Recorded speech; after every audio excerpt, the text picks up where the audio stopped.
focus on the neck. The neck is kind of a unique part of the spine in that it has a fairly amount of equal motion in flexion, extension, lateral flexion, and rotation. And the other segments of the spine, they have motion in some of those planes, but not necessarily that much in all of them. Neat thing about the neck is driven both from the top down, which means if I'm standing here and somebody over here calls me, I can keep my body still and then I turn my head. My body was still, my rotation of my cervical spine came from the top down. Or it can be driven from the bottom up. As my eyes are at the camera, like in a golf swing, I turn and I just basically rotated my head to the left, but I did it coming from the bottom up. So what's important is that we're working through this and mobilizing, we take both approaches. Now, most of the research on functions has shown that using the bottom-up driver seems to actually work better than top-down. But with that said, we can work both. So simple stretches for the neck is just really just kind of coming in. I take my hand and just very gently, I'm just going to pull this over, just a simple side stretch.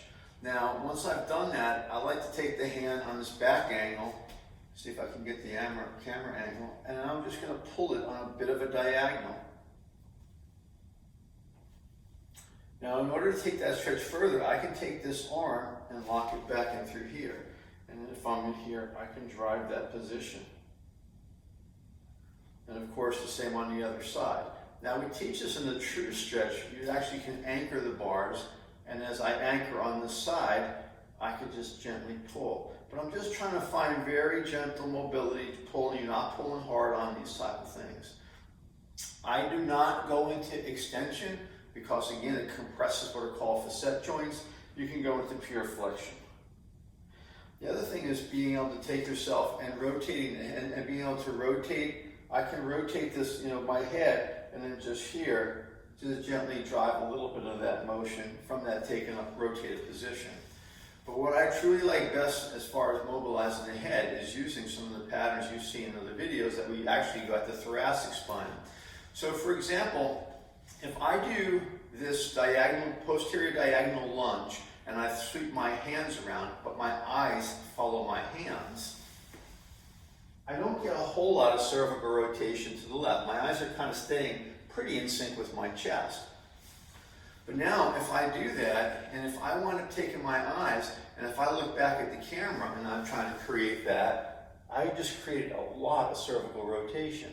So how we progress that is that just have somebody that's going to stand, and I'm going to take my eyes, and I'm going to look over I'll go to this side still. I'm going to look over my right shoulder at about 90 degrees. So I'm going to find a spot on the mirror or on the wall. And now as I step and create that motion, I can step. And I'll get some motion there. It's not a lot, but it's a good way of starting.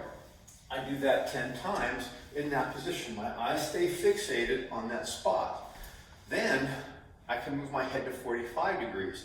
I have a 45-degree angle, and I drive that same position.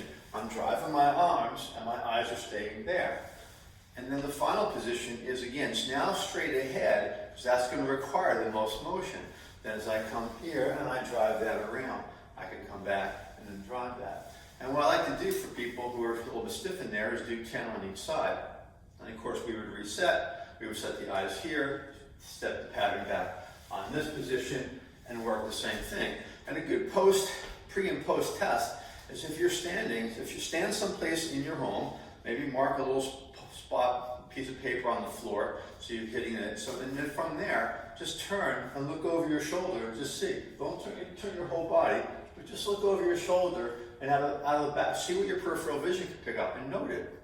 So maybe I'm turning, I'm here, I'm turning, don't turn the body, turn the head. And in my case, I can see the dumbbell rack.